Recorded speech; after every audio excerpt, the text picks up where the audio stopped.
তো welcome to my channel landscape by Pratik. আজকে হলো ছড়াপুরের মাতা পুজোর বিসর্জনের দিন। তো জাহিননগরের আজকে বিসর্জনের ডে আছে, মাতা পুজো। তো আমি সেইখানেই আজকে মাতা নেব। তো আমার মাতা নেওয়ার স্টেপ হলো 11 পাই মাতা নেব। তার জন্য কী কী নিয়মকানুন থেকে শুরু করে কী কী হয় সব কিছুটাই আপনাদেরকে দেখাবো। তো সকাল সকাল এখন আমি বেরিয়ে পড়ছি মায়ের সঙ্গে মাতা মন্দিরে জল ঢালার জন্য। তো মাতা মন্দিরে জল ঢালার আগে আপনাদের সঙ্গে কিছু কথা বলে নিলাম। এরপর বাকি থাকলেও সারাদিনে কী কী খড়গপুরে অ্যাক্টিভিটি হয় সেগুলো সবই দেখাবো আমার ভিডিওর মাধ্যমে। চলো তাহলে আমার ভিডিও শুরু করা যাক। হ্যালো বন্ধুরা, তো দেখো আমি এই যে রেডি হয়ে গেছি। কোথায় যাচ্ছি না, আমি মন্দির যাচ্ছি পূজা দিতে। তো আগের সপ্তাহে শুক্রবার মাতা বসেছিল, তো আজকে রবিবার মাতা উঠবে, তাই জন্য আমি যাচ্ছি পুজো দিতে আর মায়ের পায়ে জল ঢালতে। তো আজকে হলো রবিবার, যেই রবিবারে আমি মাতা নেবো মাথায়। তো এখন সকালবেলায় হলো নিয়ম যে আমি আর মা মিলে যাচ্ছি মন্দির, মা পুজো করবে, আমিও পুজো দেবো। দেন মন্দির থেকে ঘুরে আসে আবার বাকি দেখাচ্ছি ঘুরে খড়গপুরে। আজকে পুরো ভিউটা আপনাদেরকে দেখাবো যে খড়গপুরে মাতা পুজোয় কী কী হয় সব কিছুটা আপনাদেরকে দেখাবো আজকে। এখানে আছে তো মাকে নিয়ে মন্দিরে আমি এসে যাই। এটা হলো জাহিননগরের মাতা মন্দির, যেখানে মা আছে। এই যে সামনে মূর্তিটা দেখতে পাচ্ছেন, এটা হলো মায়ের বিসর্জনের মূর্তি। তো পুজো দিয়ে আমি এইখানে জল ঢাললাম, মাকে বললাম এখানে এসে লাইন দাও এবং এইখানে এসে জলটা ঢেলে দাও। দেন মা লাইনে দাঁড়ালো এবং আমরা জলটা ঢেলে দিই। দেন আমি ওখান থেকে বেরিয়ে যাচ্ছি টাইগার নাচ দেখব। তো এইখানে দেখুন মন্দিরে সব বাঘ রেডি হচ্ছে, মানে টাইগার নাচবে, বাঘের ড্রেসে গেট আপ নিচ্ছে সব। আর আস্তে আস্তে মন্দিরে সব ভোগ এসে গেল মায়ের পুজোর জন্য। তো আমি সেখানেও চলে গেলাম এবং দেখলাম মাকে কী কী ভোগ দেওয়া হচ্ছে। আর দেখুন চারিদিকে কত বউ আর কত লোকজন বসে আছে যে মাকে ভোগ দিচ্ছে। এদের অনেক রকম নিয়ম আছে।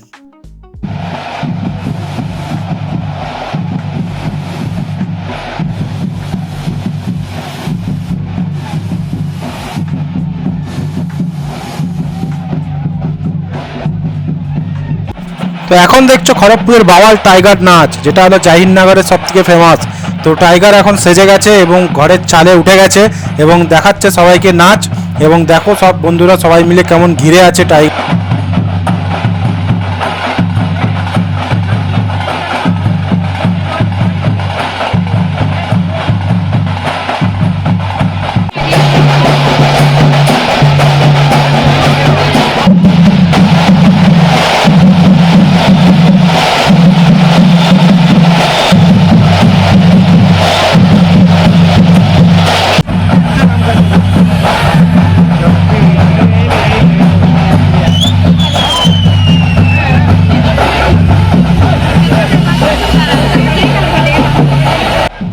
একটা টাইগার ছিল, এখন সাথে সাথে আরেকটি টাইগার এসে গেল এবং শুনছি আরেকটি সাদা রঙের টাইগার আসবে। তো রেডি থাকো সব 3টে টাইগার দেখার জন্য আপনারা। বন্ধুরা এনজয় বাওয়াল খড়গপুরের টাইগারটা।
দেখতে সময় হয়ে গেল সন্ধ্যা।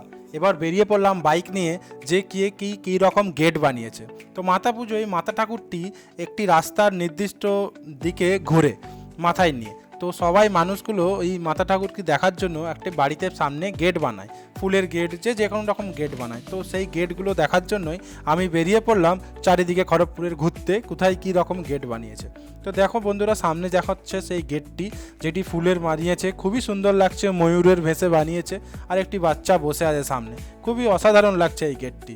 তো এরকম অনেক গেট বানিয়েছে, যেটা আপনাদেরকে ঘুরে ঘুরে দেখতে হবে প্রতিটা গলিতে।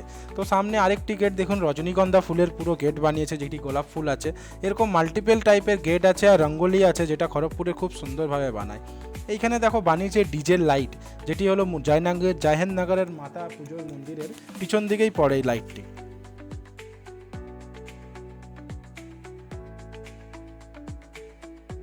এমনিভাবে বাইক নিয়ে ঘুরতে ঘুরতে সময় এসে যাচ্ছে আমাকে রেডি হতে হবে, বাড়ি গিয়ে আমাকেও রেডি হতে হবে। তো আমি আমার বন্ধুটাকে বললাম চ এবার বাড়ির দিকে যাওয়া যাক। তো সেই জন্য বাড়ির দিকে যাচ্ছি, যেতে যেতে দেখেছি যে আমাদের মাতা বেরোচ্ছে মন্দির থেকে, চলো তাহলে মন্দিরের দিকে যাওয়া যাক। তো মন্দিরে এসে গেলাম, দেখছি আরতি হয়ে গেল, আরতিটা সবাই নিয়ে নিলাম মাথায় এবং প্রস্তুত হলাম মাতা বেরোচ্ছে মন্দির থেকে, সেটার জন্য রেডি হলাম। প্রচণ্ড বৃষ্টি, আর তার মধ্যেও লোকজন দেখো কত রকম এক্সাইটেড।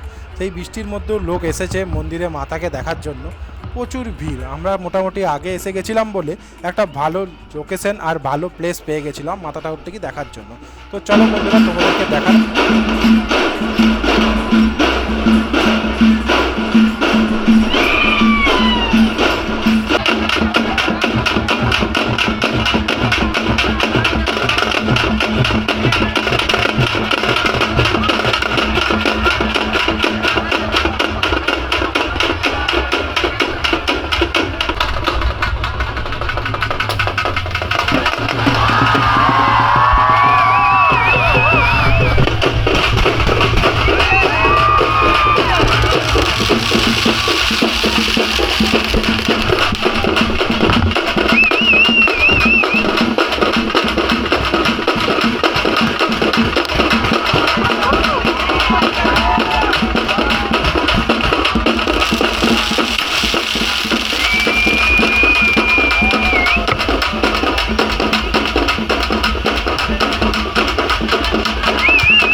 আবার মন্দির থেকে খুব কষ্ট করে বেরিয়ে ভিড় কাটিয়ে বাড়ির দিকে রওনা দিচ্ছি। মনে পড়লো খড়গপুরে আরামবাটিতে ওই দিন মাতার বিসর্জন। তো আমি বন্ধুটাকে বললাম চ তাহলে একটু সময় করে আরামবাটি ঘুরে আসা যাক। তো আমরা এখন এসে গেলাম আরামবাটি। তো আরামবাটির মাতা বেরিয়ে গেছিলো, আমি রাস্তায় দেখলাম মাতাটি আসছে। তো আমি দাঁড়িয়ে মাতাটির কিছু ফটো ভিডিও নেওয়ার জন্য ওয়েট করলাম। তো এনারা এসে বললো আমাদেরও কিছু ফটো তুলে দাও, তো তুলে দিলাম। তো দেখুন পিছনে মাতাটি আসছে গলি থেকে। বৃষ্টি খুবই পড়ছিল ওই দিন, তো বৃষ্টির মধ্যে মাতাটি দেখতে খুবই সুন্দর লাগছে। আর দেখলাম মাতাটির সামনে গেলাম এবং মাতাটির খুব ভালো একটি ফটো ভিডিও নিলাম। আপনারাও জয় মাতা দি বলে প্রণাম করুন এবং মাতা পুজোতে আপনারাও খড়গপুরে পারলে আসুন, এরকম অনেক সুন্দর মাতা দেখতে পাবেন আপনি। এবার দেখতে দেখতে রাত 11টা বেজে যায় এবং আমাকেও তো রেডি হতে হবে। তো বাড়ি এসে যাই, বাড়ি এসে স্নান করে ধুতি পরে আমি রেডি হয়ে যাই গায়ে হলুদ মাখার জন্য। তো আমার যে দিদিমা আছে উনি আমাকে হলুদ মাখাচ্ছে। তো হলুদ মাখাতে মাখাতে আমি দাঁড়িয়ে আছি, ওয়েট করছি, সবাই আমাকে দেখছে। আর আমার পুরো শরীরে মুখে কোনো পার্টে যাতে হলুদ না বাদ হয়, তো সেইভাবেই হলুদ মাখানো চলছে আমাকে। তো নেক্সট স্টেপ হলো আলতা পরাচ্ছে। তো আমাকে হলো আলতা পরানো হচ্ছে এবং আলতাটি পুরো প্রপারভাবে পরানো হবে এবং পায়ের উপরে একটি গোল আকৃতিও মানে ছোট একটি গোল জিনিস বানাবে, যে যেমন বানাচ্ছে গোল জিনিসটি, এবং টোটাল পুরোপুরিভাবে ঠাকুরের মতন একটি মানে রূপ আমাকে বানানো হবে, যেটাতে বলে যে মাতা নিতে গেলে এরকমভাবে সাজতে হয়। তো কাজল পরানো হচ্ছে, আইসলাইনার দেওয়া হচ্ছে, অনেক রকম জিনিস দেওয়া হচ্ছে, যেটা আমি অনেক কিছু জানিও না নামগুলো। তো তোমরা দেখলে হয়তো বুঝতে পারবে যে কী কী পরাচ্ছে আমাকে। তো আমার মা এখন আমাকে কাজল পরিয়ে দিচ্ছে।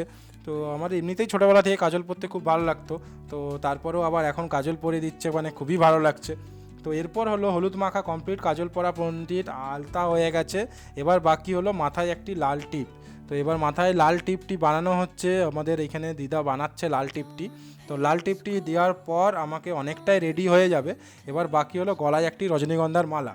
এবার মালাটি কিনতে পাঠানো হয়েছে, মালা কিনতে ছিল না, তো এখানে মালা কিনে এনে আমাকে রেডি হয়ে গেছে আর এসে গেছে মাতা বাইরে। তো সবাই হড়বড়ি করছে, তাড়াহুড়ো করছে যে মাতা এসে গেছে, মাতা এসে গেছে। তো সেই জন্যই আমাকেও তাড়াহুড়ো করে বাইরে নিয়ে যাওয়া হচ্ছে। তো আমার পুরো গেট আপটা দেখে কেমন লাগছে তোমরা বলো, ভয় পেও না বাচ্চাগুলো। তো গেট আপটা দেখে কেমন লাগছে বলো। এবার বাইরে যাচ্ছি আমি, বাইরে দেখুন এবার মাথায় আসার আগে কী হয় সেটা দেখুন আপনারা।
चलो हो गया साड़ी इधर नहीं सामने